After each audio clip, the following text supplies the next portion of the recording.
Star Trek 57, M23, take 2.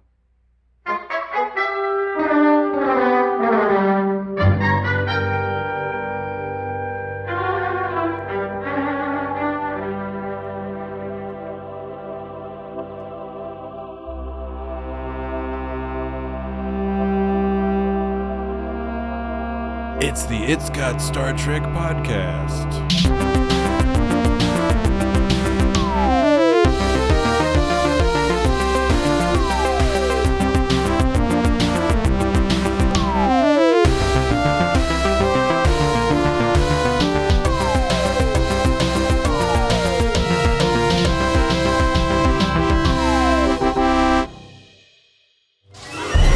Hurry! Follow me! Who the hell are you? Station Dr. Harrison Horsebury. We must get these officers to sickbay. Post haste. Pip pip, on your way. What is happening with your doctor? Oh, yeah, he gets that a lot. He's British. Does he have one of those Tarchanin parasites that mess with your DNA? I used to have one. I got it from sharing a toothbrush with one of my colleagues. How did you know? I was told it was hardly noticeable. Yeah, it was a little noticeable. Oh, my word. This can't be right. What's wrong? Nothing. No pathogens or biochemical phenomena, and no Tarchanin parasites, which I always check for, just for fun. Oh my god, you're right! It is a curse! It's Got Star Trek. Okay, we can start. Are we starting now? Yes, we're Pisca's starting mine. now, Dan. We're starting, and we're going to start properly this week, okay? Right. Oh, yes. Unlike last this is the week. Yeah. This No, is no. the time. Okay. I apologize for what happened last week. Yeah. I was Threw just me all trying off my game. I was trying to do something new. I was just trying to shake things So up a little confusing. bit. It did shake things up. I yeah. couldn't handle it. I had a hard time moving past it. Because I started last week's show by saying, "What a great show." Yeah. And I was referring to the program, the television program that we watched to discuss the Lower Decks. But it wasn't clear that you weren't talking about our show. And Dan thought I was being egotistical and narcissistic. Well, Podcast narcissism. It was not my intention. Podcasticism. Dan's a bit of a troublemaker. What? He's the troublemaker? The fuck you talking I about? don't know. From my perspective, Jesse's the troublemaker. Yeah, actually. Yeah, you're right. He's a step above. Okay, anyway. Podcasticism. Hello. I think we've basically Hello. we've inferred our introductions. Should we start doing introductions? Should we start saying like, "Hi, I'm Patrick. Introduction. You're Dan. We do that Right. sometimes, but whenever we do it, I always say I'm Jesse, and Jesse My always name says is Dan. I know, Yeah, and that's so- confusing. Right, so maybe that's why we don't do it that much. Yeah, but should we do it? Never mind. We don't need to do that. Anyway, like I said, we're going My to start name the is show Patrick. properly Okay. and welcome Welcome. everyone We welcome you. to the It's Got Star Trek podcast. Corn dogs! Indeed. Chad. Indeed. Good old Chad. This is a normal opening. I'm not going to say what a great show.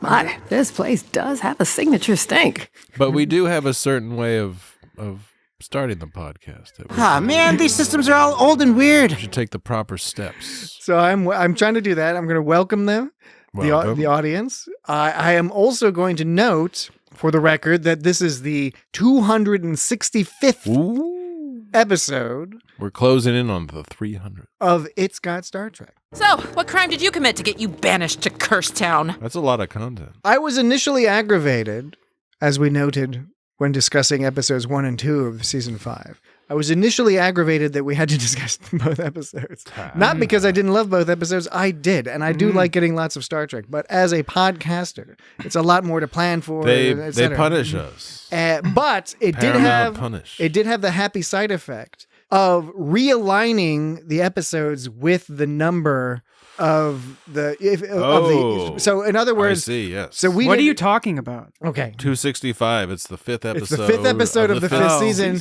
and this is episode 265. Oh, And interesting. last episode was the fourth episode. It was 264. Jesse, how'd you pick up on that? I had no idea what he was talking about. Are you I calling me keep dumb? No, Are you calling me dumb? I never call you dumb. You do, like, all the time. Oh, no. All right. Well, You're one of the smartest people I know. Aw, you guys.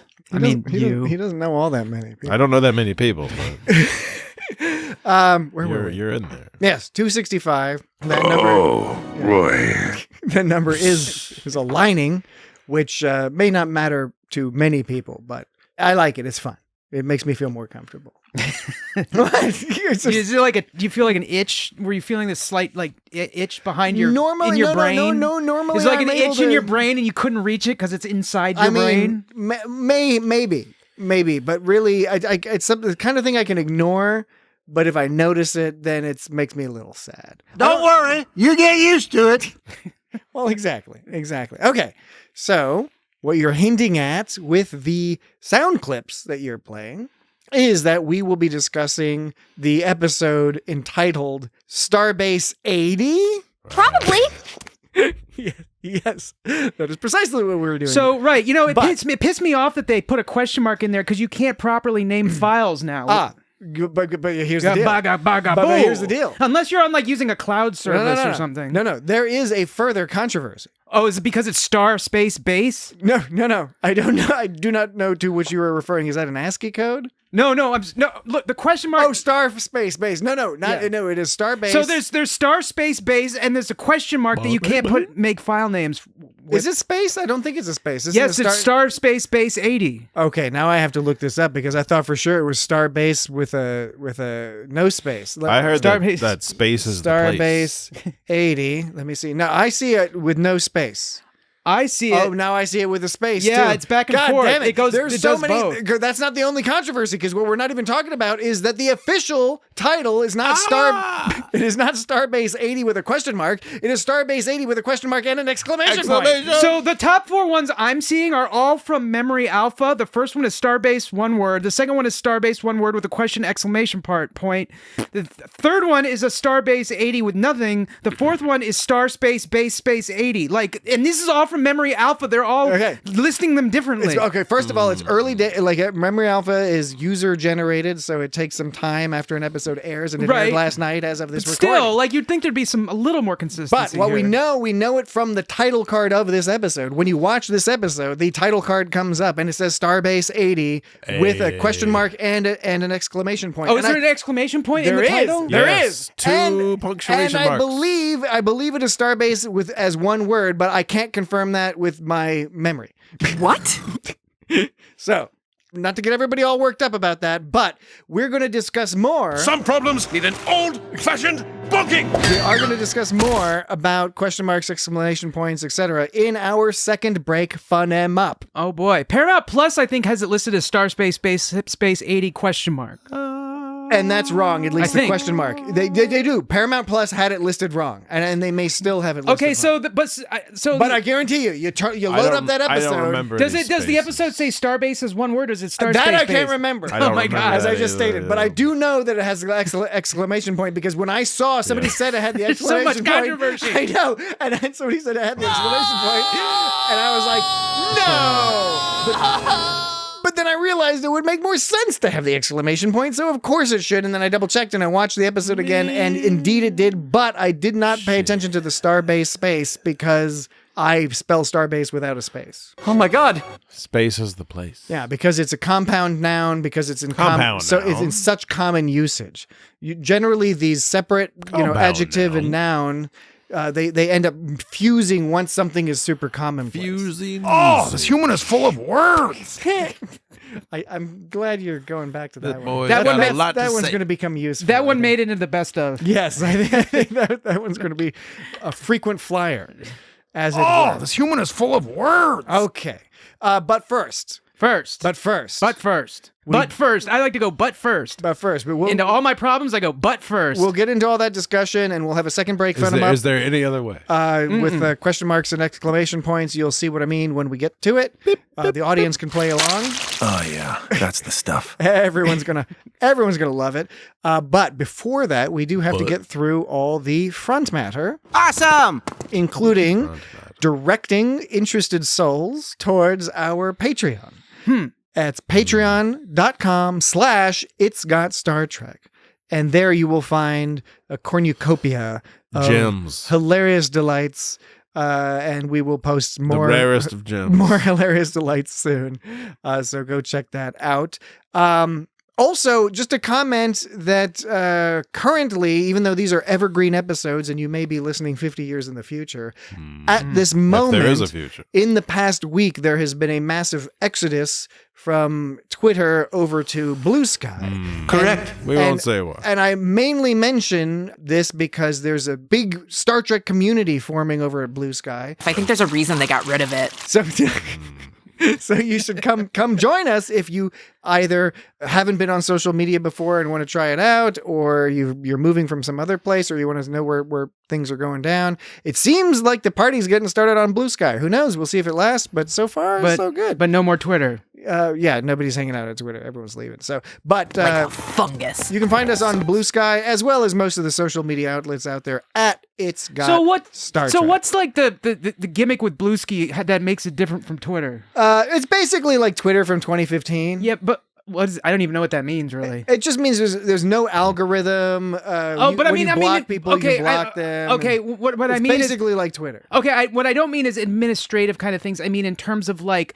because there was threads where their thing was like decentralized or something, right? No, Was Twitter, that- Blue Sky is the technically decentralized, except it's sort of not. Wait, what's Threads? Threads is made by Facebook and Instagram, and that's all. And the reason people don't like that is because it's all LinkedIn. Like, there's a lot of fun stuff going on Threads. We LinkedIn. participate Is in Bluesky Threads. the one where you have like these different hubs that you can be a That's part of? Mastodon. That's what I was thinking of. and we are Mastodon. on Mastodon, and we have a lot of followers But like what on I'm saying, Mastodon, that's their gimmick. What's Bluesky's limit? Blue Sky, Blue Sky. Limit, gimmick. Blue Sky's gimmick is that it's using an open source federated protocol like Mastodon. In fact, there in theory would be cross pollination with Mastodon at some point in the future. However, what they've done is Blue Sky has done sort of like its own instance of that federated protocol. It's not right now connected to Mastodon, although you can buy your own private domains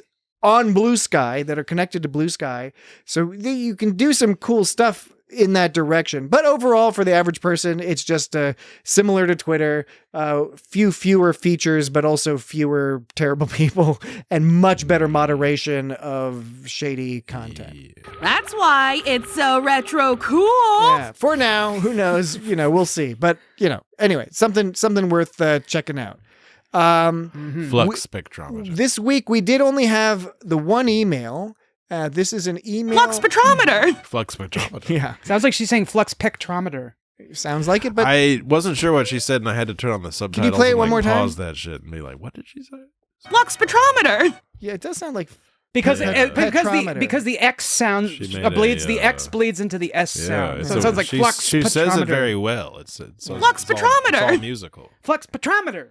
yeah. Flux spectrometer. Flux spectrometer. Mirror.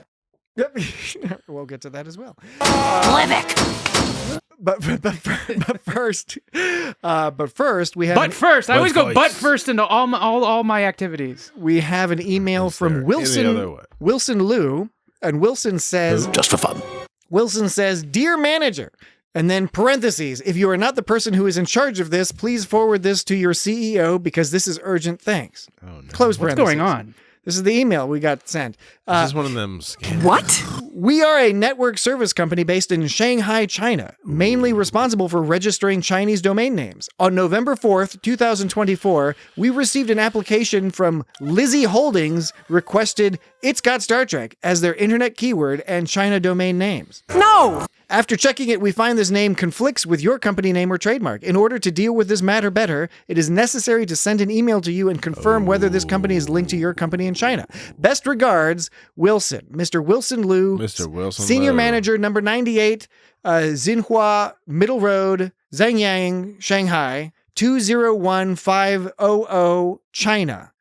Telephone 0086 2161 918696. You better have a damn good explanation. That's Facts. not a real phone. 0086 Dude, 21 you just doxed them. 6191 I think it's a scam. man. 97. You just doxed them, yo.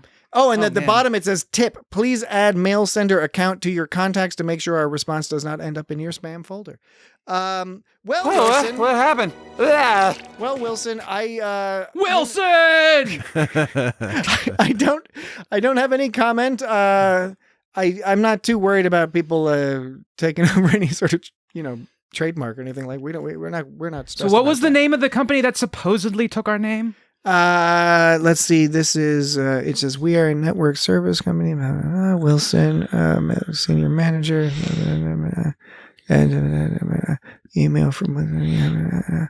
Oh, this human is full of words. It doesn't say. He does not say what company he's from. Usually those Just emails Wilson. start all like, "Dearest Gentles." Yeah. So that's the newest thing for because what they do the thing where it's like, oh, your package is being held at the sender. I know. So you That gotta was so like common. tell us about that, and then Just there's- click this link and put in your bank account Yeah, number. and we'll get your package. Now they're doing somebody stole your company's name, and so you should like give us your bank account. Our So we- company, I know, we're gonna lose so much money. So give us your bank account and credit card info so we can like fix it and give you money. For realsies. Yeah. Well, that is the end of the emails for this week. If you would like to email us, Email ups. feel free to send an email in, an old-fashioned email. We love them. We love to get those at feedback We love them. at itsgotstartrek.com. That is Feel free to fuck off. feedback at itsgotstartrek.com I will not. for your emails. Subject Not line, if my life depended on it. subject line, whatever the hell you want. Whatever you think the topic is. Whatever you think might get our attention. How about that? All right. Shall we proceed to our discussion of Pip, this pip, on your way. television program? The program Keep going. Chad'll be okay. Chad. the program in which we finally get to see Starbase 80. Starbase 80. Question mark exclamation. Well, there was a little Damn, bit. Starbase 80. We saw a little bit of Starbase. That's 80. true internally. Little scene. Yes, yeah. in what was it? Season 3, I think, something like that. Where, Starbase 80. I think so. Damn, Starbase 80. Mariner was posted over there, Yeah. dealing with some. of So that right, stuff. so Mariner was talking in the episode about how she hit rock bottom when she was sent to Starbase 80. I'm trying Yeah. to remember what episode that was. It was. I can't remember the name of the episode, Yeah, but I believe I it don't was in remember. the 3rd season when things were. What was she doing to get her sent there? She was accused. Somebody of some was stuff. framing her Yeah. of like sort of treason. So she got sent off for some business. When the crew mistakenly believes that Mariner gossiped to a newscaster about the people on the Cerritos her mother sends her to Yeah, Starbase that's what it was. 80. She and the rest of the Cerritos Gossip. eventually realize their mistake, but when Freeman tries to contact her, she learns that Beckett Mariner has quit Starfleet. That is from Comic Book Resources, CBR.com. All right. All right, thank you, CBR.com. Thank you. Yeah, all right. Bilana's on it. So we did talk about Paramount Plus getting the name wrong. What we Which didn't is not unusual. Which is not unusual because it's the second time this It's season. quite right? usual. Is it at least the second time this season? At least. that they got actually just got the name of the episode wrong. Paramount minus. This is the first. I swear there was one where they uppercased the and or Uppercase. something. It was like an and in the Yeah, you title. can't and do that. and They That's not allowed. uppercased it. I believe that. This is do the that. first episode of Star Trek to include both a question mark and an Both. exclamation point. Awesome! I know it is pretty awesome. All right. I always like that one. Yeah, cool as hell. Now, in terms of structure, it's interesting because there is like an A and a B plot, but they're like a very similar plot, and they're on the same station and the same function. This podcast will be an interesting podcast because this is the episode that I feel like I was able to take the fewest amount of notes on. I don't know. There Really? wasn't a lot of stuff to note on. I did make a big long list of all the shit that's wrong with Starbase 80. All right. That was most of what my notes. Yeah, were. I look forward to that list. But in terms of like random like notes, there's like not a lot of them. I got this. I've some got a- funny quotes. I've got a couple of insights here, and you tell me what you think of these insights. It seems like you didn't gather too many insights out of this episode. But anyway, you tell me. Well, since you mentioned it. You tell me, because this is how I see the A and B stories sort of breaking down here, right? So you have Marinator. Marinator. The Marinator. You got Marinator. Marinate. You got to marinate your gator. Marinate your gator. Marinate Gator your done. gator all overnight. No, Mariner is navigating. She's navigating these problems that she's causing. Just for fun. She's navigating these problems on Starbase 80, right? And she doesn't realize that her prejudice is like preventing her from like even identifying what the problem is, let alone Yeah, so solving it. right. So it's interesting because she starts off by thinking that the Starbase 80 is cursed. And this is before the cursed zombie people start appearing. So of course she thinks that they're cursed because of Starbase 80 because she thinks Starbase 80 is cursed. It's a self-fulfilling But prophecy. it's because of the Cerritos. But I just thought it's funny is that she thought it was cursed and they like had cursed things. There wasn't just wrong stuff happening. These fucking zombie people came and it was all reverso because it was because of this on the Cerritos. And fundamentally, that's the joke of the episode. Fundamentally, that storyline is an example of Mariner dealing with a character flaw, but the difference is in season 5, she seems to be quicker to realize it. And to resolve the problem, but she's learning because she's trying to be a better person this season, right? She's been taught that this whole season arc has been Mariner trying to be more gung-ho about like living up to her talents and all that stuff. She's also like into more nerdy shit too. Like she was all into some at the beginning of the episode. Like I think Tendi was talking about how it was because she was into algae. She's appreciating that stuff more. And like and then Boimler is still kind of a goof, but Boimler in the other episodes has shown that he's sort of matured in his managerial skills. Yeah, no, they are he's gaining confidence. His facial hair keeps they're growing. all growing, and when we've seen them grow in different ways over the course. Literally and figuratively. But that's Mariner's storyline is she's wrestling with some character flaws and learning to overcome them, which has been happening kind of the whole season. It's like a series of challenges are being set in front of her, testing her for all the things she's been shown to have problems with over the course of the whole series. And now she's winning those video game levels to whatever the end of season 5 is going to be. And we'll discuss where we think that's going. But that's the A story. It was a little noticeable. But the B story is almost the same thing. It's like a mother like daughter thing, because what Captain Freeman is doing she's basically relearning the satisfaction of solving everyday problems, right? Because that's what happens with her, and it kind of goes to her character flaw, which is she's clearly a competent captain. She's always been shown to be competent, but she gets in her own fucking way because she's all bitter about like not having a more interesting captaincy. Well, she's also insecure because she can't let it go that her alternate self ended up in Starbase 80, and like that's why she was going like above and beyond with the bats, because she was like, because that other that other universe, it wasn't the mirror universe, it was supposedly like the different decisions universe. Slightly different decisions, which is still weird that Mariner. It makes sense that she's Mariner hung up like Pike is all hung up. It makes sense that Mariner became like. In one way, it makes sense that Mariner became like this dictator person, but on the other hand, it's like I wouldn't quite believe that she would go that far. But that's the only question I would have as it being a universe that was strictly different decisions. Like, yeah, I mean, because like, do you find it hard to believe that even with different decisions, Mariner would have become the dictator she was in that episode? To me, I buy it. I buy it because Mariner is a character of extremes, particularly when she is on the ropes, as it were, psychologically or professionally, whatever. Right? She takes the extreme way out. That's sort of her default, or was. That's what she's trying to evolve out of. And I can't believe I messed this up. She's totally like captain material. Yeah. So it's got to happen in some sort of reality. She, like her mom, she holds herself back with her attitude. So I skipped from Freeman to Mariner somehow, but yeah, Freeman was like, that experience really shook her up, like with the alternate universe, because like she doesn't want to end up on Starbase 80, and like you were saying, she's competent, she gets in her own way, but she's also she doesn't seem to know how to play the game or with the top brass, or she's so insecure about the fact that she doesn't have the captaincy of a more interesting command that's what's preventing her from getting that more interesting command. Strangely, she's married to an admiral. In a way, she was getting in her own. In a way, she was getting in her own way when she was fighting. You want to say that 3 times fast? It was a weird thing to say. When she was fighting the bats, because she didn't have to fight the bats, but she was like so insecure that in a way she was getting in her own way. I took that a different way, but a way, you took it a different way? I'm going to withhold. In a way, I thought she got in her way that way, but you took it a different way. I think I provided a tremendous number of insights over the last few minutes, generated a lot of conversation. So I'm going to reserve some of my remaining... Yeah, it was a little noticeable. some of my remaining insights for later in today's conversation. But how about this? So those are the basic. That's the basic A plot and B plot. Although again, they're super parallel. They're almost the same kind of plot. People wrestling with their character flaws and sort of working through them. But let's start with the A plot. Let's go through the A plot, which is the Mariner business. And it all starts out with this whole, the cetacean ops Yeah. getting all freaky deaky. Now we know by the end of the episode that it turns out they were infected by an anaphasic organism. Do you know the other anaphasic organism we've met in Star Trek?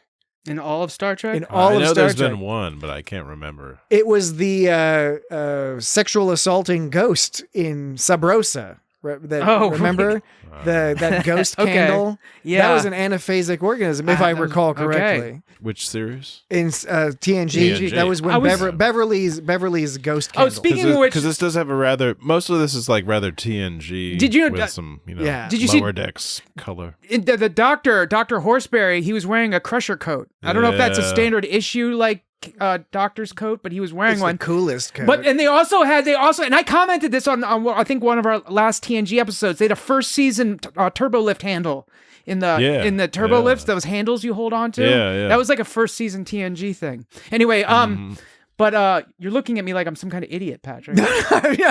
you were continuing your sentence. Oh wow! Oh, I'm trying to listen to you. No, I really appreciate it. I think like it's throwing me off a little bit. I know we're not trying to interrupt you. I don't want to interrupt you. I want to. Man. I want to enjoy. Let's hear what Dan has to say.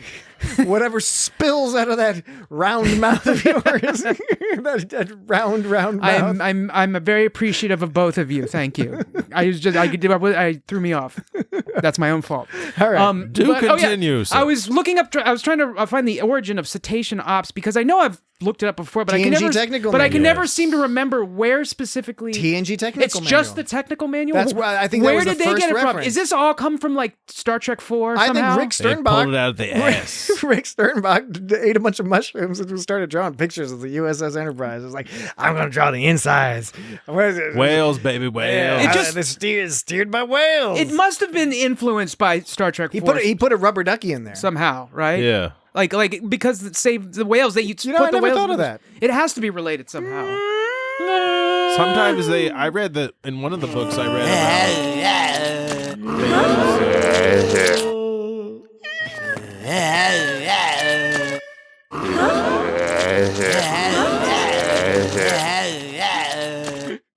Well, that about sums it up, doesn't it? That about sums it up. What were you saying, Jesse? I read in one of the books that they use the Medusans The Medusan yeah. oblongata? in a navigational sense, Yes. similar to the whales. Yeah, I recall the Medusan business. But as I don't well. know if that's in the. I don't think that's in the.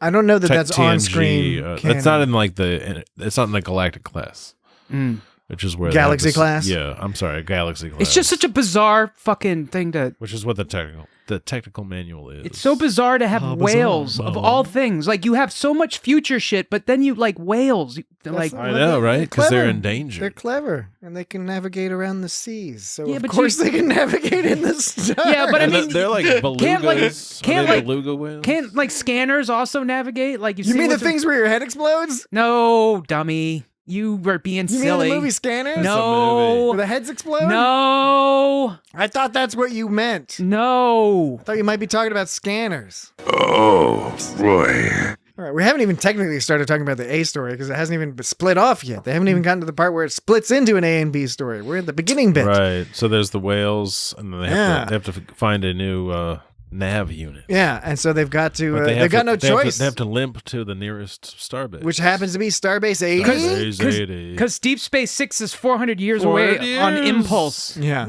I want to know how far away that is. For real. Impulse must suck to have to be stuck at. Well, it's it's sublight. Yeah, it's way So sublight. if you can't like navigate your shit, it's faster than light. It's STL. It's not FTL. you have to- yes, it's exactly. STL. STL. What was it? There's something about Piscis 9. Yeah, I think that might be how we would say Pisces. He was on a way mission to Piscis 9. Pretty sure it's not Tarkinen's. Oh yeah, what? There's something about Piscis. Well, it was Yeah, like no, they were Piscis 9 was the planet they were scooping up the it was algae an at. ocean planet. Oh, That's okay, where they yeah. inadvertently picked up the anaphasic organism that Right. was thrown around in the algae. Clem. But you only know that Clem. in retrospect. Now, do you think that they named Clem, the creature, after Clem H. Fandango I can hear you. on Matt Berry's Toast of London? My designation is Clem. It could be. It could just be a coincidence. I will say the thought crossed my mind, but I also only thought of that because you don't hear the name Clem all that often. Yeah. So, like, why not? Right.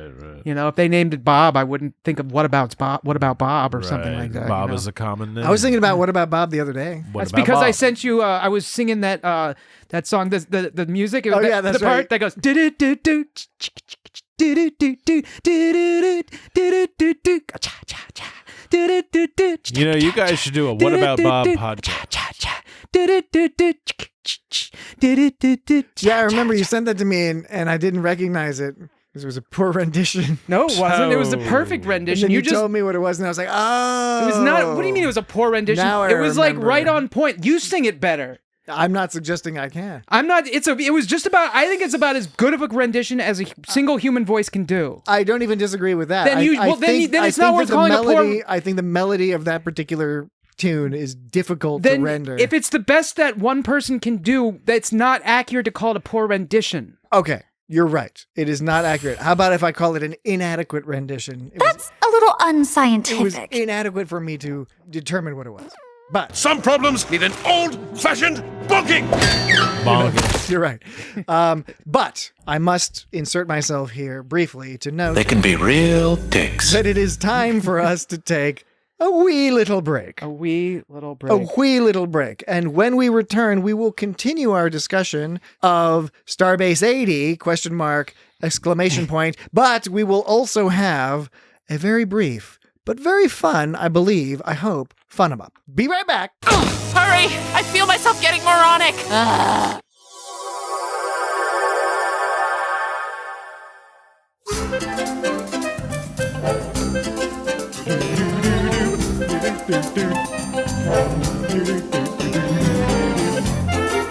Feel free to sing along, Dan.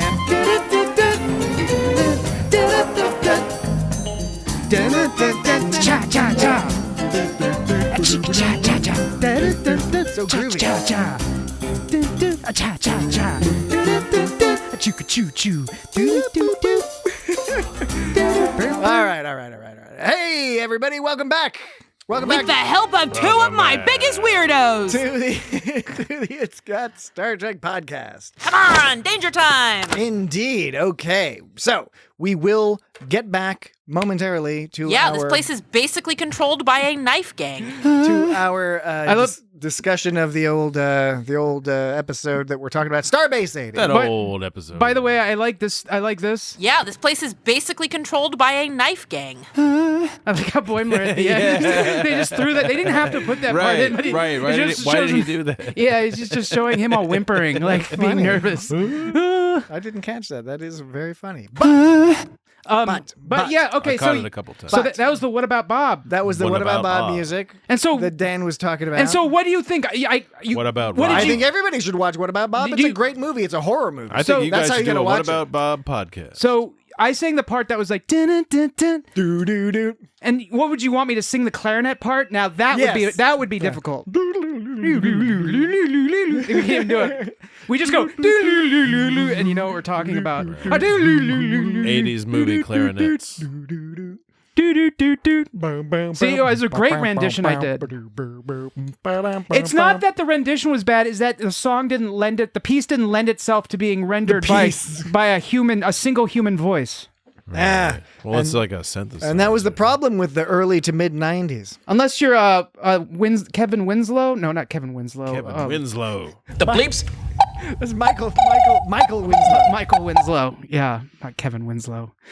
Who's Kevin Winslow? You're thinking of Kevin Clash, who was the voice of the now disgraced I was not thinking. voice of Elmo. I was not thinking of Kevin Clash. Okay, well, I don't know who you were thinking of, but I don't think I was thinking of anyone. Maybe- Wait, is Kevin Clash like? Did he do something bad? didn't he? Yes. Yeah, wasn't he? Yeah. was- He did the voice of Splinter in TMNT. Splinter.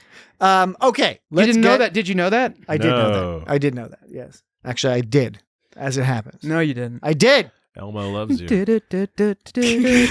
Okay. All right, let's get to the second break. Fun 'em up because There was Carl Winslow, who was the dad in Family Matters. Right. And Eddie Winslow. Yeah, Eddie Winslow. Edo. we have a second break. Fun 'em up. Edo.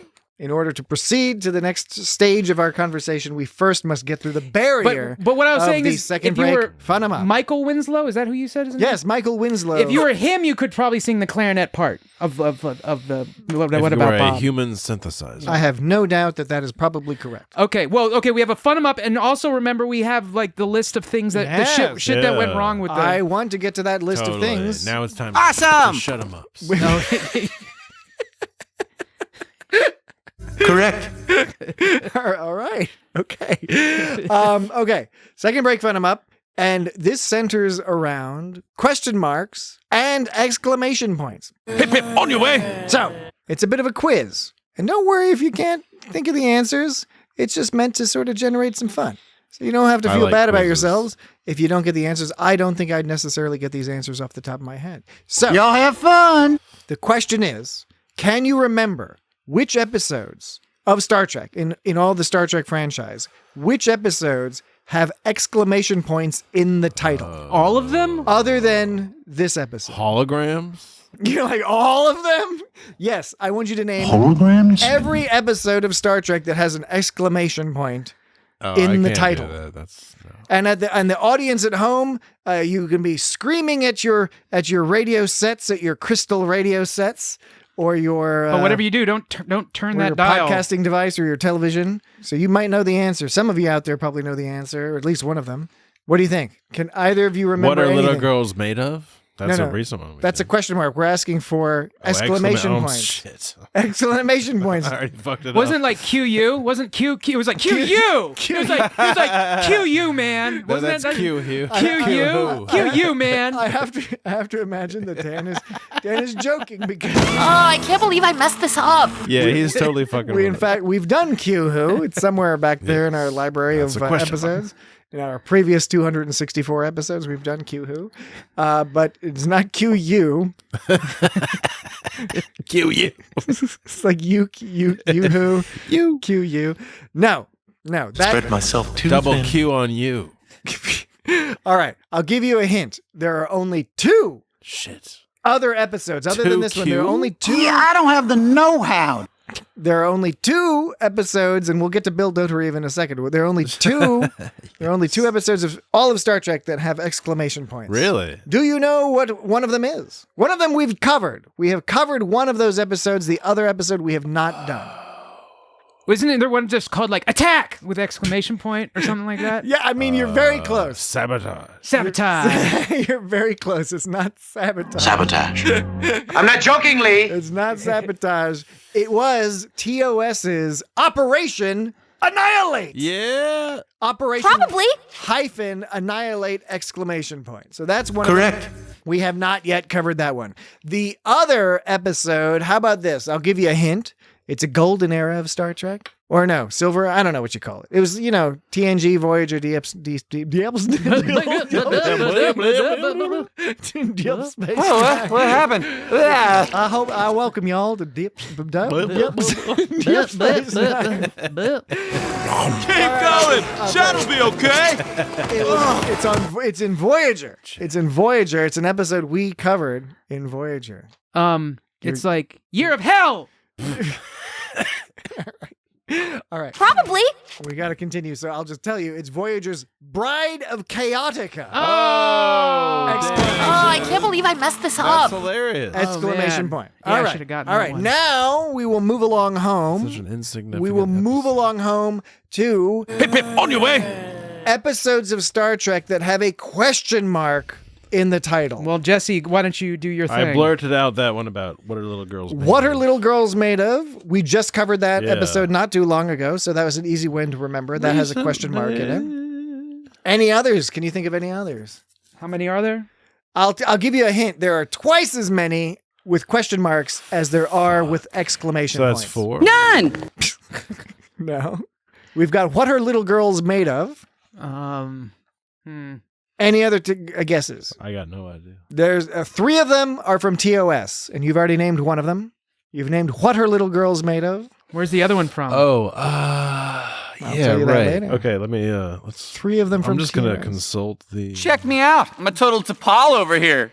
Jesse's just trying to look it up. Yeah, really. I'll tell you, it's actually a little harder to find question marks. So when you do a search in Google or in ChatGPT, you can ask it, say, can you tell me all the episodes of Star Trek that have a question or have a exclamation point? It gives you a very clear, succinct answer. When you ask for all the episodes of Star Trek that have a question mark, it gets very confused, and it offers up a number of titles that don't actually have a question mark in it. All right. You're right. It is a curse.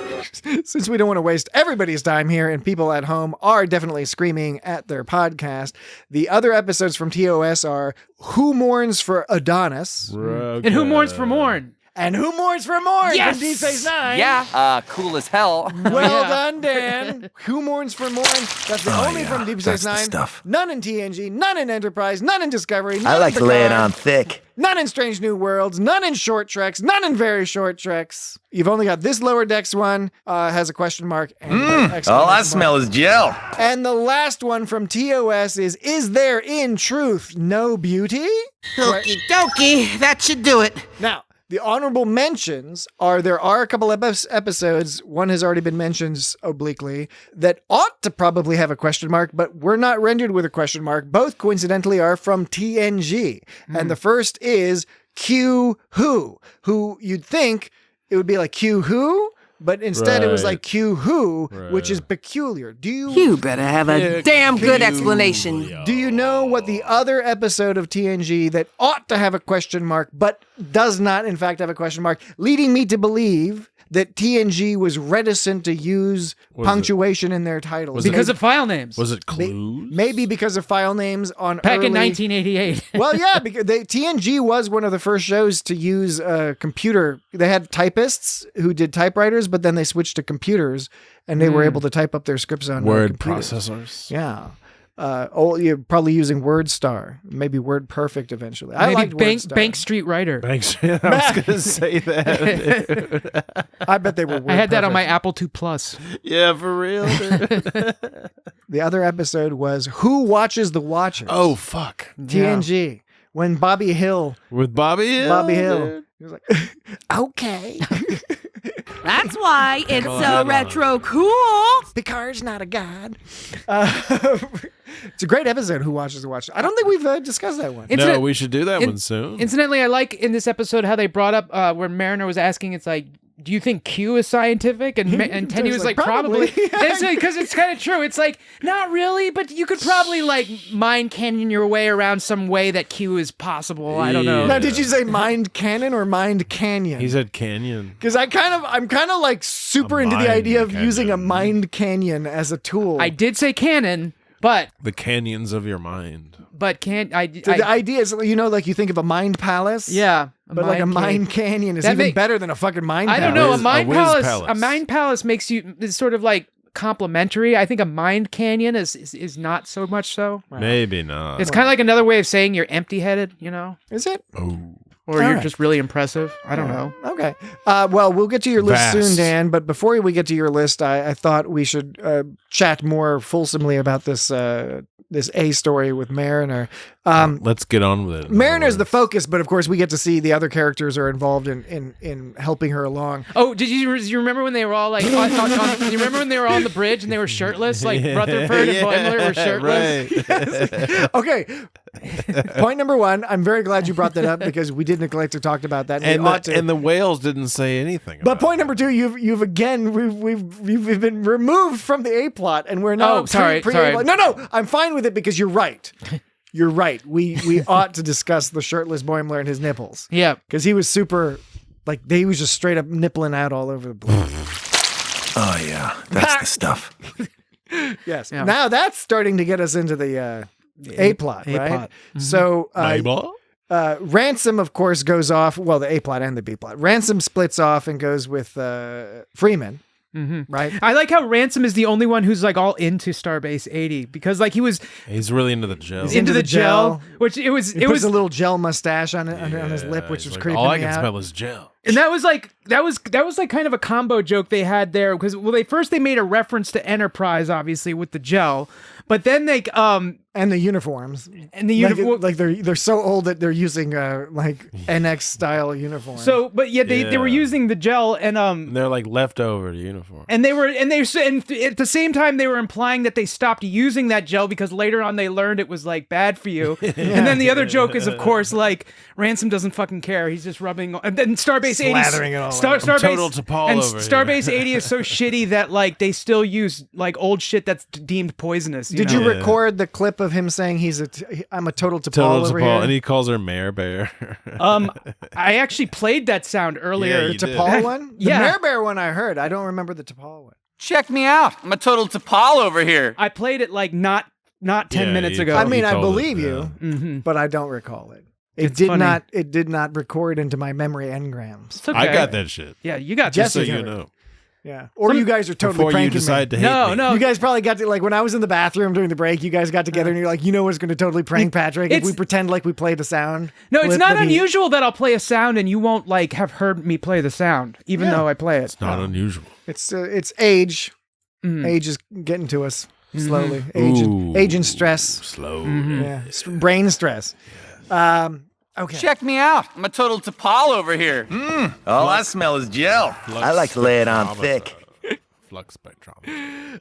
Flux spectrometer. Flux spectrometer. This is one of those bog standard Cetacean ops. don't trust your assumptions or beware your assumptions morality tales. Bog standard or box standard, if you want to go by the original derivation, at least according to Susie Dent on the Something Rhymes with Purple podcast.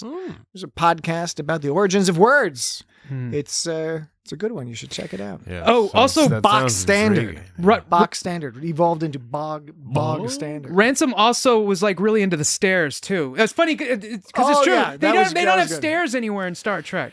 And Well, like, why but he was would into you? it. Yeah, I know exactly. But like, he was like super into it. And Freeman was all tired, and he was The all power of He was like stairs. the only one that liked that Hey, place. Dan, how about this? I'm gonna offer something up here. Would you like to talk about the B plot instead of the A plot? But we were just talking about isn't that the part of the No, A plot? Ransom is with Oh, Freeman and the Mariner. B plot. Okay, I'm sorry. No, Mariner. no, Let's if do you- Mariner. If you like, we No, can. no, we no. can I'm just- sorry. I'm sorry. Mariner. I'm We sorry. can stick with the agenda. Okay, Lana's on it. it's kind of funny. Sabotage. Yeah, a little bit. No, all I was trying to Just say a crazy idea. is that this is one of those standard, not just Star Trek stories. This is a standard human story, right? Learning a lesson about prejudice, learning a lesson about assumptions, having the wrong assumptions preventing you from doing the thing you need to do, right? Whatever your goal is, in this case, trying to be safe and get back on track with that and not have to be at Starbase 80. And it's Mariner's assumptions that are the ones that are causing Denobulan lice. the trouble.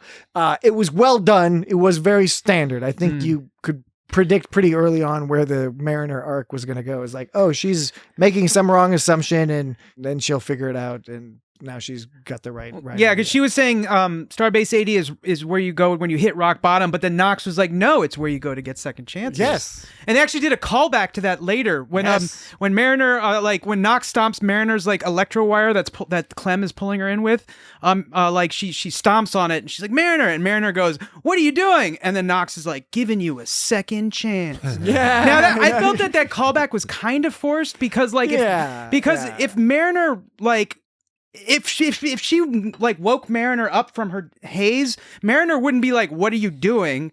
She would be like, oh, thanks. Or if she was too out of it to be able to say that, she would have said, what are you doing? Or I mean, not what are you doing? She would have said, what's going on? What are you talking about? No, she would have, What are you talking about? she wouldn't have been like, what are you doing? She would have been more likely to say, what's happening? You know, or what's happening now. Like, I feel like you're not listening. No, but you made me think. I am listening to what you you're talking saying. about, everybody. And I'm resisting playing the What's Happening theme song. Okay, I'm going to try this again. Okay. So rewind. Recap. So when Mariner gets woken up by Knox from being connected to the electro while she says, what are you doing? And Knox says, giving you a second chance. And I say that that's not what she would have said. She would have either said thank you, or if she was too out of it to say thank you, she would say what's happening. She wouldn't say like, "What are you doing?" Yeah. So I think they forced that callback. I agree. And case in point, I agree too, friend. Case in point, after this happens to Nox, when she gets all fucked up in Moronic or whatever, and Horseberry saves her, Horseberry. she says, "What? Where am I?" That's what Nox said. So that's exactly what Mariner would have said too. Yep. So they were really forcing that second chances callback on us. That's all I had to say. Yes, sir. Yes, sir. I can't disagree with you, and overall, I won't. I don't get it. You don't get it. I don't get it. overall, I'd say that there are some weak spots in this episode.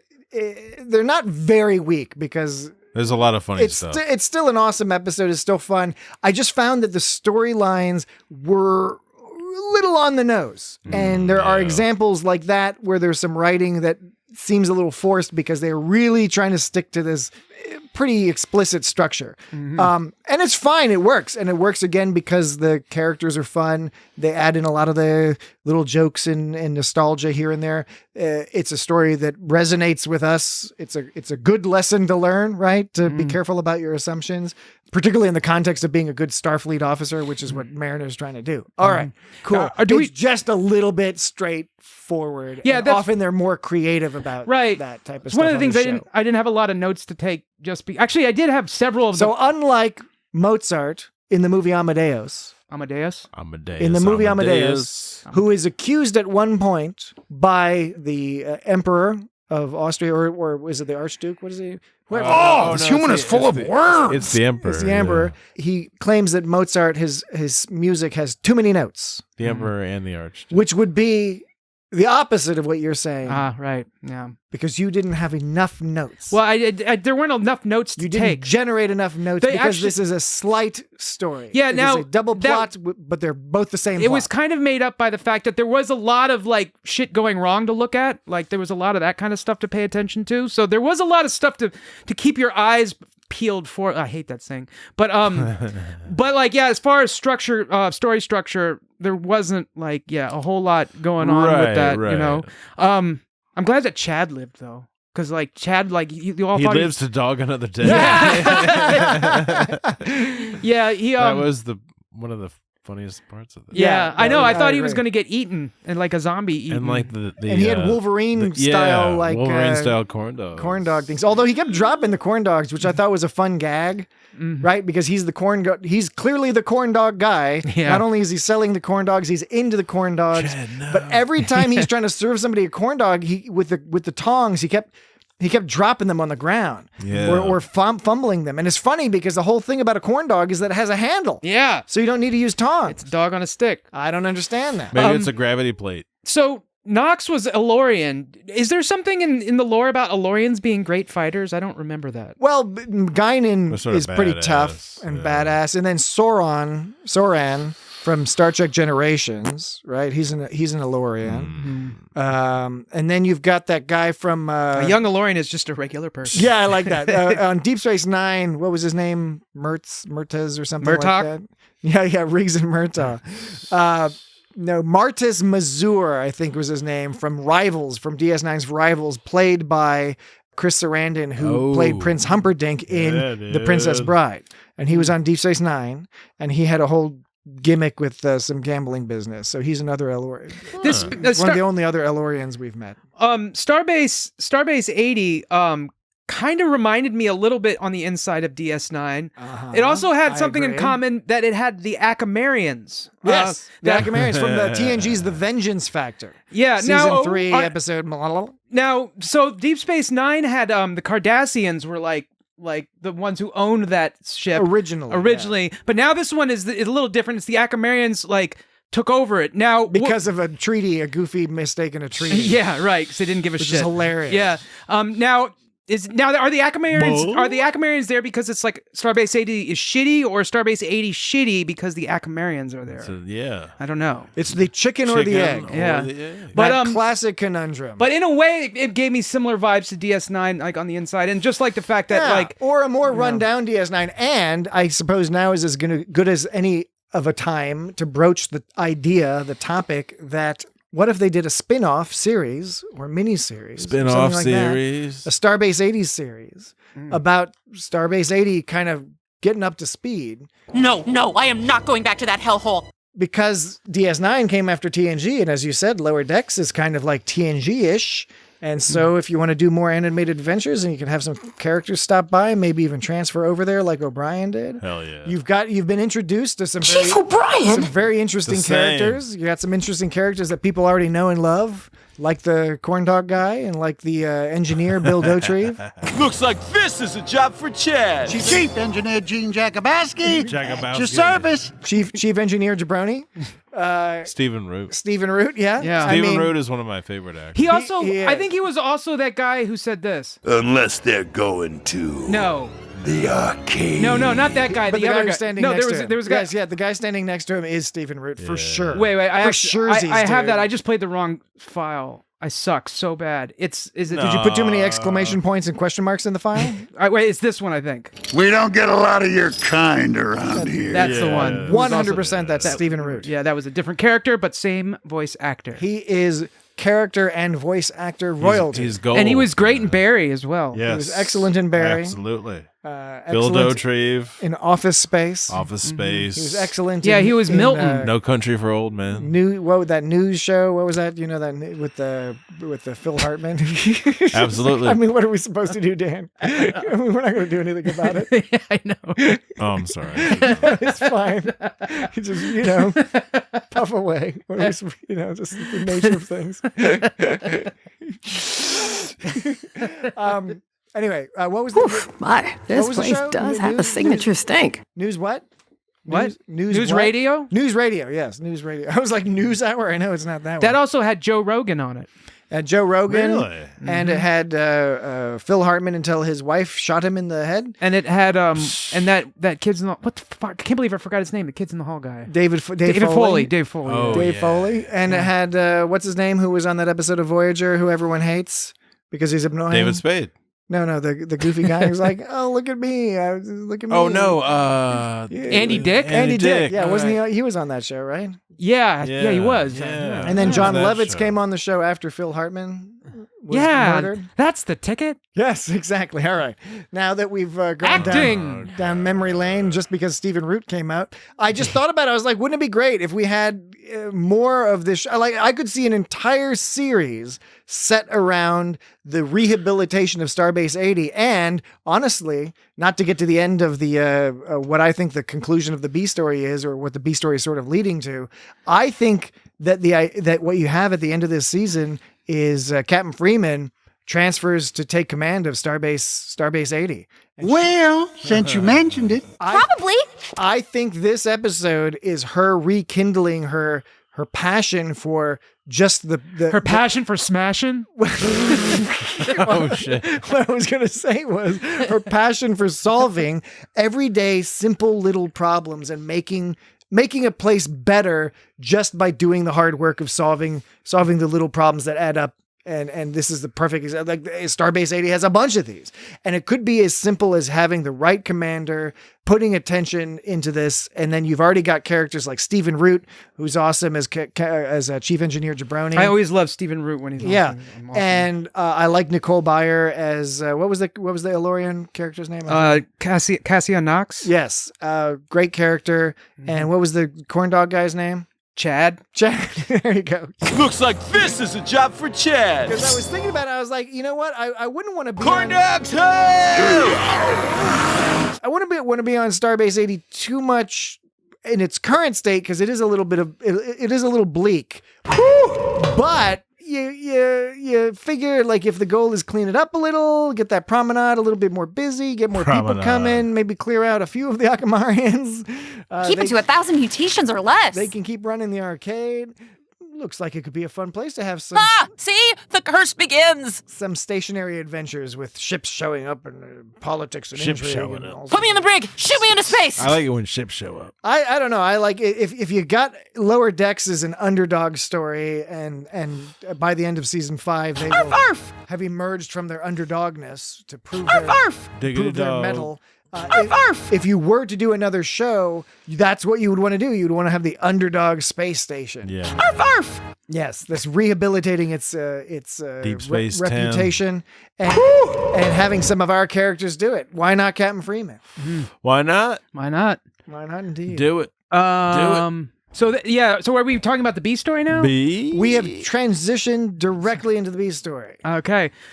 There was What you got to say, Dan? Well, they fixed 3 things, really. Is this your list of 3 things they fixed? Well, this is my list of 3 things they fixed. Okay, this is the list of 3 things you fixed, but this is not your list of everything that's going wrong. Right? Correct. Okay, that's for because we're about to come up on a break. The fix so we have time. quickly. We have time for the 3 things, but not for the everything. First, they fix his broken alarms. All right. Yeah. Oh yes, that's right. Because there's a whole bunch of them, and it's a very TOS style command. The command center of the space station looks straight at it like TOS, like sort of movie-ish or original TOS. Ooh, I like red alerts too. And then the station is probably from that era. And then they had to seal an oxygen tank because I don't have the know-how. It was an oxygen leak, rather. There was an oxygen leak that they needed to fix. Why are you saying oxygen like that? I know. And then they had to clear out the bats in subsection 5. Yeah. And the bat bit was good. That was a good bit. The bat bit. The bat bit. Yeah. Bat All right. bit. But don't get bit by a bat because bats are one of the main vectors of rabies, at least in North America. If you see a bat on the ground, don't touch it. Beware. Call a bat expert. I was saying beware. when we visited Maine, when my family visited Maine, we ate a bunch of bats? No, we were staying at a place, and like out of nowhere, this bat started like flying around the room. We think it came from the basement. Right. Yeah. Are you sure you're not confusing your own life with the movie The Great Outdoors with John Candy? You just wanted a Aykroyd? reason to bring up The Great Outdoors. But you know they watched there's and there's the bear, and then there's the no hair because of the gun. And they shoot at the bear in the butt. Yeah. Okay. We will. Then we got to take a break. But yeah, there was bats, and so when we managed to chase the bat away, but you're saying that was dangerous, is what I was getting at. No. Are you saying we're dangerous? It's probably better to chase the bat away if it's dangerous inside your house. And if it's a normal acting bat and it's nighttime, okay, maybe it just got in your house. You see a bat during the daytime, you see a bat acting weird, you see a bat on the ground. That's bat news. I never took you for a seaweed girl. Bat news. Yeah. Get it? Bat motherfucking news. All right, we will be right back. Oh, we aren't done yet. All right, we are back. We're just a bunch of scrappy underdogs. Arf, arf. Now, Dan. Howdy. We'll get to your list soon. But yes, let's talk about first. We'll talk about Chief Engineer. Howdy. Jabrowski. What's his name? Chief Engineer Gene Jakubowski. Your service. Jakubowski. I knew immediately. I mean, the gag was obvious immediately. Kind of like the Mariner stuff. Like the gag was pretty obvious that this engineer guy, he was the chief engineer the whole time. Right. Yeah, right. Yeah, he was playing a trick. It's a good gag. It's funny because it's Stephen Root, but it's also like, it's like, okay. Apologies for the subterfuge. Well, since you mentioned it, I don't have the know-how. There were a million funny things. This is one of those things where, you got to follow some of the cool people on Blue Sky or on Reddit, etc. Bluesky? There's various people who highlight all the Easter eggs and things that Lower Decks is, of course, famous for. But this episode in particular, I think, leaned a lot into the nostalgia because there was a lot of the TOS era designs and the wall comms, etc. Why do they have to be Easter eggs all the time? Why can't they be like Thanksgiving turkeys or Halloween candy or something? Because that's not how it works. I think an Easter egg, the metaphor is that it's a surprise. But what if the turkey? What if it's a turkey? No one is surprised by a turkey. What if it's a turkey surprise? Yeah, no one is surprised by a turkey. You could say if it's full of turkey surprises. No, but you hide the turkey surprise in this episode. Like turkey the whole point surprise, is, fuck you. You hide the Easter eggs and you go on an Easter egg hunt. What if you were playing hide and go seek the turkey surprise? That's why it's not just regular eggs, because regular eggs don't have a component of surprise. But then you could say it was hide and go seek turkey surprises. Yeah, but are you okay? Yeah, you're talking about some invention of yours that may be everything's an invention. It may be a good invention, yes, but everything is either an invention or a discovery. But those are one of those two things. It is not in common usage. You invent contraptions. You discover things like theorems. Okay, in either case, whatever direction you might be going is not in the surprise turkey's business is not going to work. Okay, the Halloween candy then. How about you call them? But Halloween candy's not hidden. You just ask for it. Okay, And how people about give it to you? How about You don't hide it, and it's not a surprise. It's not something you find. Why don't and they you're call like, them? look at that? Why don't they look at that treasure? Why don't I they call found. them like piñatas then? Because you don't know what's in a piñata. Well, you can guess, but you don't know. Presumably some sort I of know sweet, what's in a piñata. Sweet treats. Yeah, but the sweet treats, candy. Sweet treats spans a lot of different things. You can't But say, it's all "Oh, just candy." it's all just sweet." It's Patrick. You of all people, Probably not chocolate. Patrick is 'cause the it same melts. person that talks to me about the different ratio of Kit Kats. Okay, Yes. someone like different you. sizes of Kit Kats. And the ratio Patrick, to the chocolate to the wafer. Patrick, It's different. It tastes the same thing with Reese's peanut butter cups. Whatchamacallits. I agree with you that Kit Kat ratios are different, but my point is you're talking at such a granular level of Kit Kat consistencies that you of all people shouldn't be writing off all sweet things as one type of thing. You're changing your beliefs based on your argument. No, I'm not changing my beliefs. Yes, you are, because you're saying, "Oh, piñatas, it's all just sweet stuff in the middle. It's all the same." It's not. They're vastly different things. I don't think you've landed the rhetorical blow that you believe you have. Because I think I have. Because the snap. Easter egg, the point is that you hide an Easter egg, and then when you find it, it's a treat. Somebody's put it there on purpose. The analogy is perfect. But I'm somebody peel has, it and eat somebody it. has hidden something with the intent that you would find it and be delighted by finding it. I'm still on the Easter egg. I'm still on the part where you Pinata, said you have to beat it fucking okay, open. You but have to I'm beat still, open a burro. I have to Beat it to You death. beat it with a burro filled with some sort of sweet treat, some candy of some sort. You beat the burro with the garrote. Yes. But Patrick, I'm still the on the analogy point. does not Hey, hold. I'm still on the point where you said that all sweet things are the same, and I'm saying that was a blatant. I don't believe I said that. You did. You I did. did You not. said. I said inside the piñata. There's all. You break it up. You don't know it's inside. And you said, "Oh, it's just all a bunch of sweet things." Like Yeah, you it's all a- lumped it's it a as into one thing. It's a category. I do lump them into a category. Understanding But you're that saying there's all a sweet things are the great same degree of things. diversity No, what within you're that implying by category. that is by saying since they are all sweet things, it's not a surprise what's inside. Is what you were implying. And I'm saying it still is a surprise because you don't know what kinds of sweet things there are. I don't know why you can't just admit that you're wrong on this. Oh. It's the theme from What's Happening. Because I have no idea what's happening right now. All right.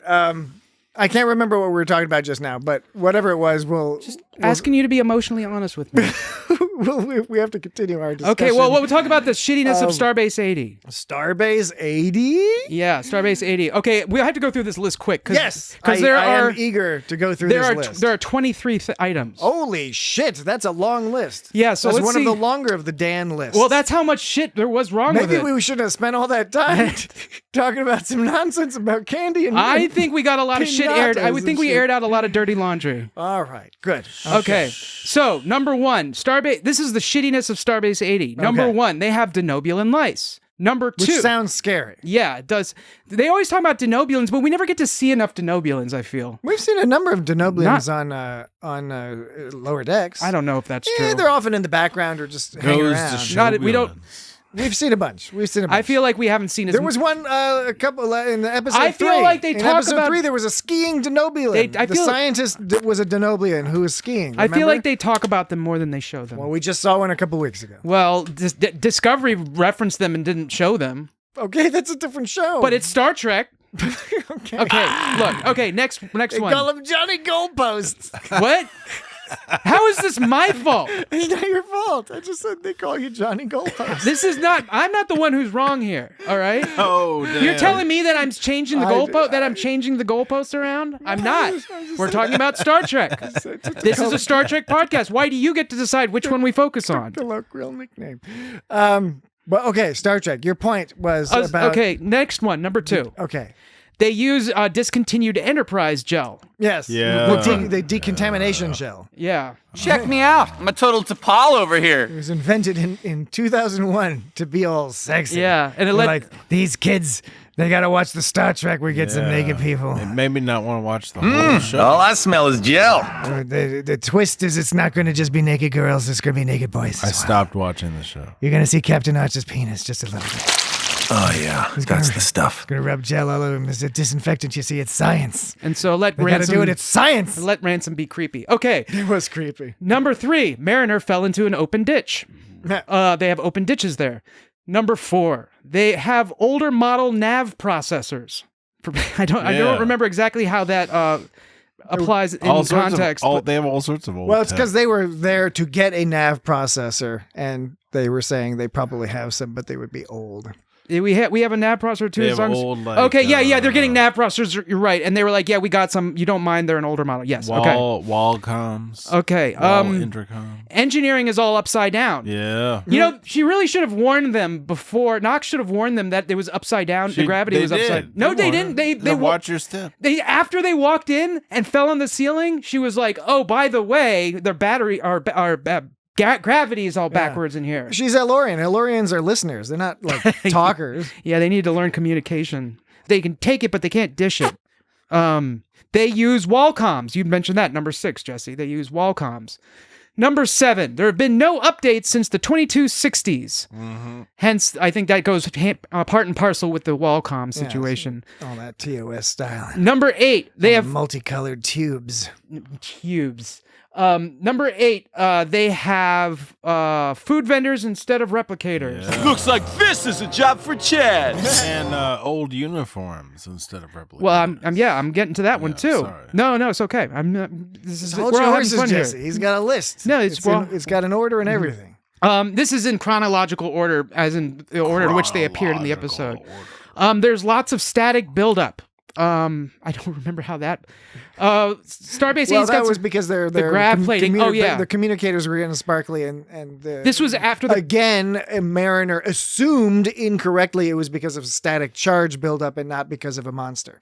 Well, there was an issue. Remember, these are in order of when you see me in the episode. This happened right after the grav plates and engineering was all upside down. There was something staticky about there too. So, number 10, alarms just randomly go off, and they don't have the tools to make them stop. That was a problem Jakubowski was having. That was his first issue they had to fix. It's like the check engine light in your car.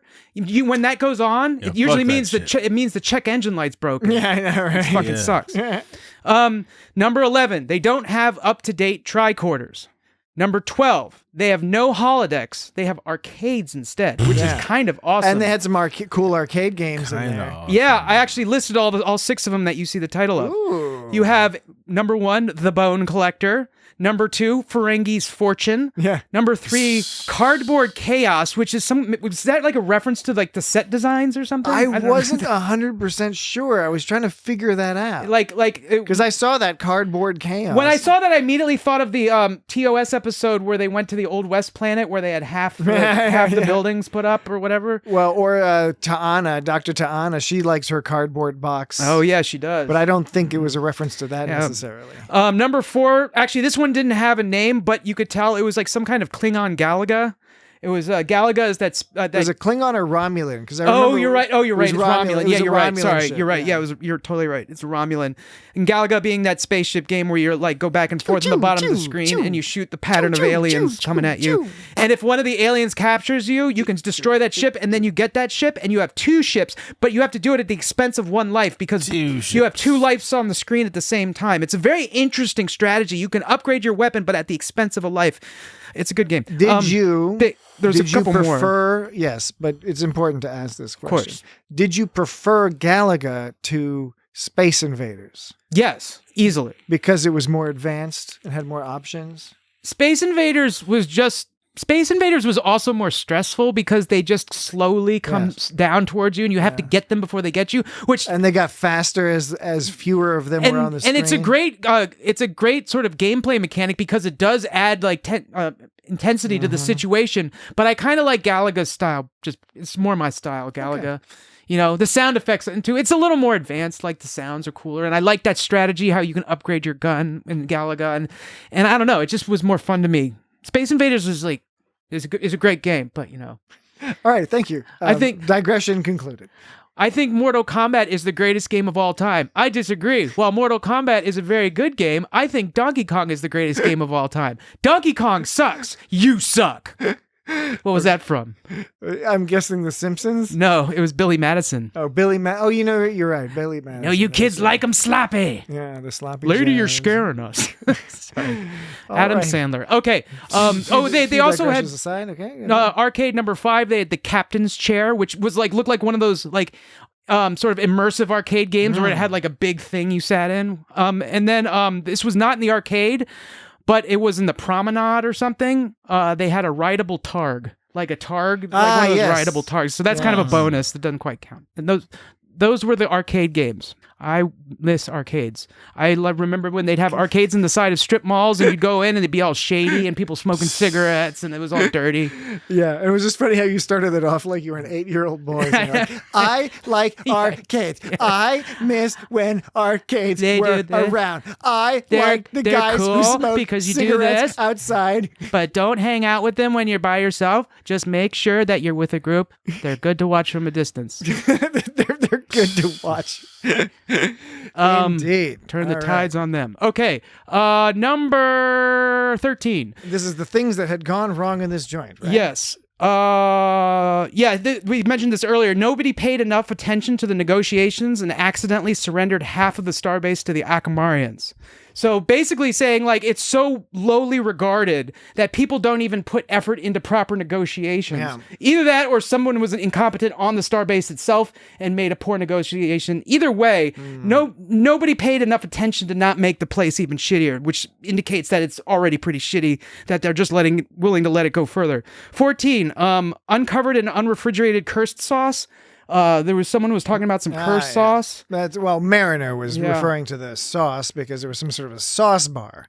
Yeah, right. And it was unclear on exactly how that worked, but it was intriguing. She said, I'm intrigued by sauces. She goes, Ruthie, no, that's cursed sauce. Don't touch that. And she goes, why? I eat those every day. They're great. She's like, uncovered and unrefrigerated? Ugh, that's a pass. So, yeah. Number 15, without replicators, they had to get uniforms from long dead men. Yeah. To old so long dead men. That sounds funny. So their uniforms, they can't they can't make their own, so they just take the leftovers that are grabbed from all the old now old officers that have been killed in the line of duties, all the red shirts. They weren't red though. You just said duties. I did say duty. You're right. It's interesting they weren't red. You'd think they would have made the uniform red because they're red. The red shirts are always done. Well, maybe they wanted to inject a sensation of realism back into the ridiculous premise that they don't have basic things like replicators and things like that. The what? Well, the sensation. Sensation. Oh, this human is full of words. A soupçon? Okay.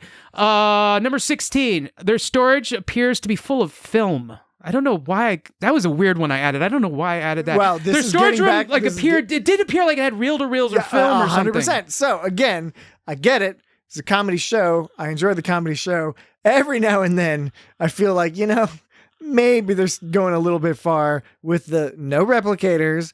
TOS style stuff that's still being used. The Enterprise uniforms, which are even older than TOS, it's just sort of like, okay, what, they have like 100-year-old, 150-year-old uniform? Okay. It's just a crazy idea. I liked it. I liked all the jokes. I laughed at it. But, when you add it all up, it's like, okay. It's like going over the top, trying too hard. It's starting to be a little try over the hard. top. Yeah. Now, I can't remember. TOS, they had those data tapes, which look like blocks of wood or plastic or something. But did they have film that they listened to stuff on in TOS? No, I don't think. I mean, maybe they should have had tapes, although they're kind of nondescript. So maybe there was a TOS where they pulled out some 16mm film. I don't know. 17. Their turbo lifts have first season TNG handles. I mentioned that earlier on in a past episode. The handles, you had to twist them before handles. You could yeah. 18, Jakubowski, who is their chief engineer, doesn't know how to fix an oxygen leak, which is pretty shitty. Either that or it's either he doesn't know how or he doesn't have the tools to do so. Either way, I think, yeah. Either way, he's incapable of doing it, which is pretty shitty that your chief engineer can't fucking fix an oxygen leak, but a captain of another ship can. It's a good question or a good thing you point out with the tools, because I hadn't considered that. And I'd have to watch the episode again to sort of reanalyze it to see what's going on here. Because one problem I had with Dr. Jabrowski was whatever his name is. Jabakowski? Jabakowski. Is it Jabakowski? It's Palololo. Lolo. Lolo. Jakubowski. Oh, Jakubowski. I know something didn't sound right. Okay. Yeah. So Jakubowski's cool. I like the character, but it's like, yeah, are they trying to portray him as totally incompetent? Yeah. Or was it just that he didn't have the resources he needed? Because at the end, they sort of played it as Freeman saying, okay, I get it. I've been in the same boat where you don't get the resources that you need to do the job. And we have some of those resources so we can help you out. On the other hand, it did kind of seem like he just wasn't doing anything. Okay, here's something that might clarify some things. When the alarms are going off, he says, I don't have the tools to reroute their microcircuits. So in the case of the alarms, he didn't have Definitely the tools. But definitely the tools. Definitely the tools.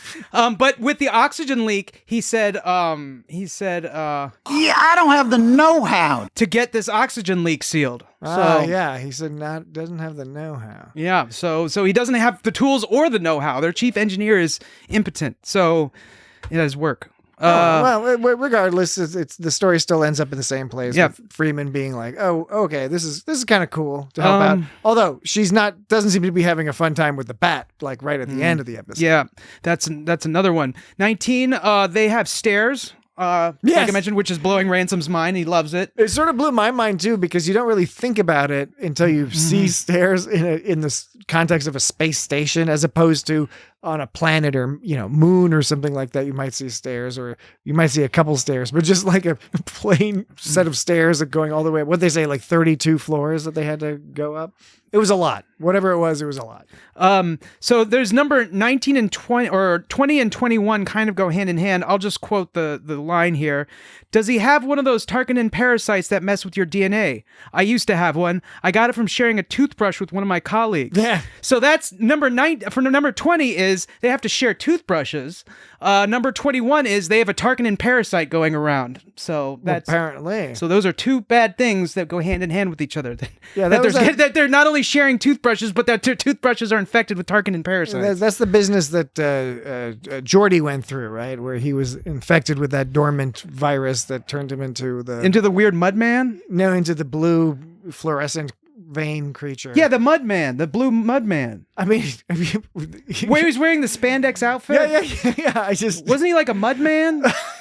I don't believe that's how they referred to him in the. But he became some kind of like weird alien creature. Yeah, with flappy. I don't know. I was thinking more like a frog creature. So he had the Tarkanin. I don't know. I can't remember. I can't recall. We mentioned this a couple of times. Number 22, bats in subsection 5. Yeah, I like the quote, way too many bats around here. He just casually states that. Yeah, there was a big old bat at the end, wasn't there? Yes, yeah, that was what I was just saying, is that Freeman, she wants to help, but on the other hand, she's dealing with that big monstrous bat, and Ransom keeps saying, like, watch out for the claws. I searched my sound files for the word bat, and this is the only one I got. I'm hosting their first annual scatting battle. That's the only one I have. So you have no quotes about bats? None about bats. Even though there was so many mentions of bats in this episode? I get so many sounds from this episode, there's no way for me to get all of them. No, I'm not critiquing you. No, you're right, though. I am surprised sometimes that I miss certain things. It's a statistical thing. Yeah, but I do get surprised sometimes when I miss certain things, so it's all good. And number 23, they presumably have metal scrap handy to prop the doors open, because at the end when the doors were opening and closing on the Cerritos, Knox just pulled some scrap metal and I'm used to it. Yeah. What is the line? It goes. I'm trying to find the line, but I can't even remember. I don't even know how I would look it up. All right. So I'll just keep looking. Well, you keep looking while I keep looking, motherfucker. While I note that at one point you can see Kirk and Spock's hats from a piece of the action on a shelf in a store. I guess they're for sale, sort of in the background. That was one thing I caught. I know there's way more. You can just see this is one of those episodes where you can find more. And of course, as I was mentioning earlier, there's the people on Twitter and Reddit, etc., who will go through and list all these things and show pictures. Those people. I found it. It was the door is opening and closing, and she props it open with a metal thing, and then Mariner goes, nice, and then Knox goes, happens all the time on our base. Yeah. So there you go. I noticed that Chief Engineer Jakubowski was left-handed. Oh, I didn't notice that. As am I. You must be very similar. That. We left-handers have an eye to spotting out other left-handers. I've told you about this many times, but I don't think I've ever told our audience. I feel so like presumptuous or like, what's the word when you're like full of yourself and like presumptuous. He's presumptuous. There's another word. Pretentious. Pretentious. Thank you. Pretentious. Pretentious. Our audience hasn't heard. I had an anthropology teacher teach us once that this was back in like 2005. He was saying that there's a working theory that there's right-handedness and no-handedness. There's no such thing as left-handedness. I think you've mentioned this on the podcast before. Have I on the podcast? I don't know. I think so. And well, not everyone listens to every episode, so you got to reiterate sometimes. But yeah, so you are no-handed. You're not left-handed. I do not subscribe to the theory. Yeah, I'm fine with that. That this particular anthropology professor sounds a little bit iffy. Has put forward. I didn't put a lot of stock in it. All right, good. I'm glad you brought it up. Sedation ops whales apparently throw crazy parties. Oh yeah, I think they were more we've heard that reputation from them before, right? That's like that's the vibe with them, is that they're like rad to hang out with. Oh, there was that one like all hitting on Boimler or Rutherford, wasn't there? I can't remember. Well, that might be their like playful way of referencing, like in that King of the Hill episode, Return to La Grunta, what happens to Hank Hill with the dolphin. But yeah, right. It's bad news. Yeah, well maybe they'll do that from time to time. Well, maybe the fact that they do that is also getting at like that's why they like to party, like they like to get. They have to like to party by having sex and like having other party doing fun. Space cocaine. Yeah, so it's just partying in general. They look like dolphins to me though. They didn't look like whales. Yeah, some sort of dolphinish thing. Oh, so when Boimler was like, Mirror, get my back. Dolphins are cetaceans. Mirror, get my back. But they specifically called them whales. Yes, that's about my point. They specifically said whales. Anyways, Mirror, get my back. Mirror. So mare bear. Do you think that's like a werebear, but it's a mare bear?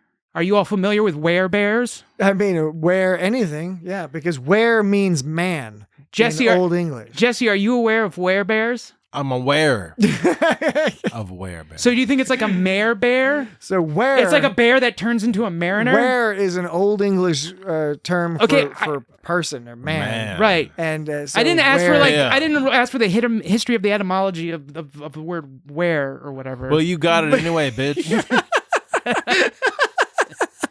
Anyway, okay. We can't be podcasting too much longer. Maybe it's a bear that turns into a mariner or a bear that turns into a horse because horses are also called mares. Okay. There also wasn't that much Shax this season. There hasn't been much Tiana or Shax this season. Yeah, actually, I and some people have commented about that online that really no lines. I think Tiana hasn't had any lines at all. She's had a couple of meows. Yeah, Shax just had this. Oh, boy. Yeah. Oh, when he was coming to after being brain zapped? Probably. The very end, and it was another thing that made me sort of think about, wouldn't it be cool if they had a spin-off or little bit with the Starbase 80, was the last time we see Starbase 80 from the outside when it's one of those introductory, like coming back from commercial break shots. It's the denouement of the episode after the climax. So we're seeing Starbase 80. The music that played was DS9-ish. It wasn't a DS9 riff specifically, but it was kind of in that direction. And it was sort of like happy space station music. It was like, this is Star Trek style space station music. That's why it's so retro cool. Yeah. I was like, clean this place up a little bit, get some more ships coming through, get some more attention, make it more bustling. This could be fun. And then they could have all sorts of fun solving the problems of the station and making it a better place and having goofy adventures trying to be like, how do we attract more tourists? Just for fun. How do we attract the big Starfleet meeting where they're going to negotiate some treaty? We want them to come here. Oh, yeah. That's the stuff. Yeah. There's endless storylines they could do with that. Like a fungus. All right. There was one that's in order. We haven't had one of those That's in Orders in a while. In fact, didn't I posit last week that they stopped doing That's in Order because I kept catching them on it? Yes. Or is that duty or no duty? Just to explain to it the might audience. have been duty or no duty. Sounds like duty. To explain to the audience, Dan has a particular bugaboo about the sort of cliched line, that's an order, when it's used in a certain context in military television shows, including Star Trek, right?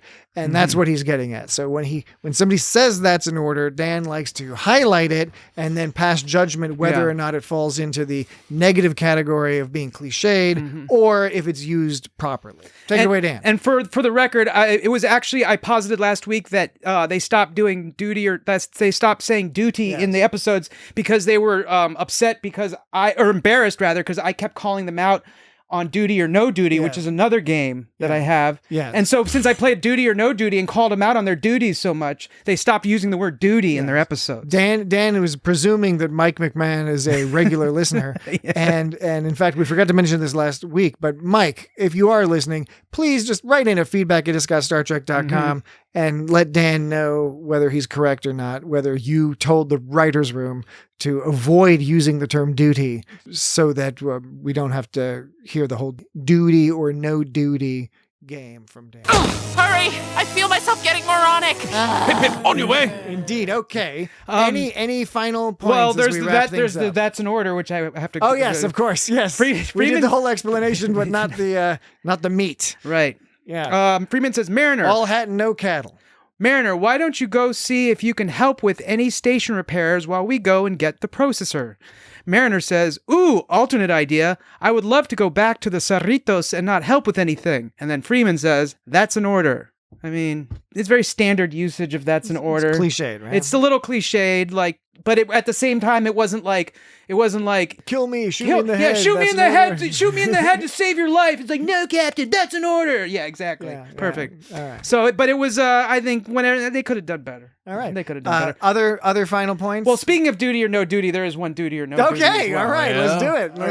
Let's do it. Duty it. Mom, come on, please, look, give me holodeck waste removal duty. Anything that takes me back to the Cerritos, please. I'll play it. It's a short one. Give me holodeck waste removal duty. Give me holodeck waste removal duty. Give me holodeck waste removal duty. I'd say that's a no duty. Interesting. What do you say, Jesse? Do you want me to play it again? Give me holodeck waste removal duty. Give me holodeck waste removal duty. No duty. I say duty all the way. No, I say no duty. I think it's a duty. Very clear. Give me holodeck waste removal duty. That's total duty.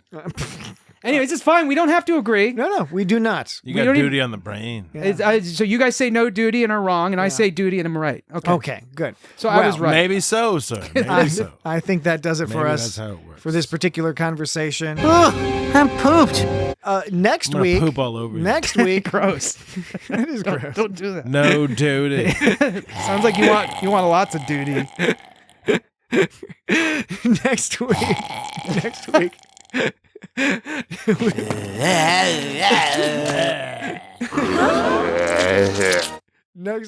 What happened? Next week we will be continuing our weekly coverage of Lower Deck's fifth and final season.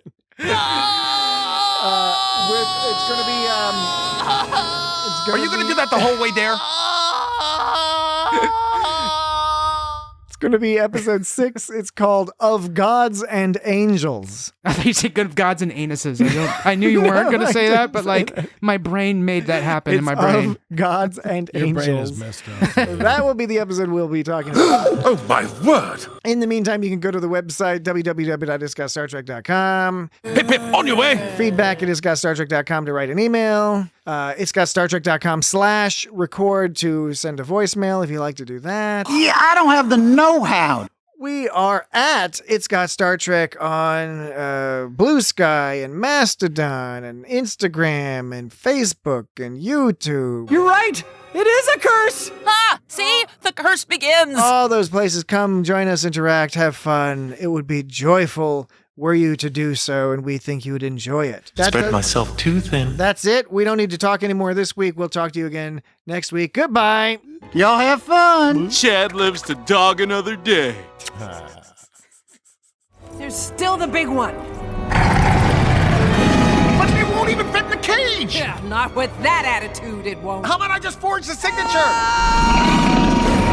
Oh, giant bat is keeping me on this goddamn station.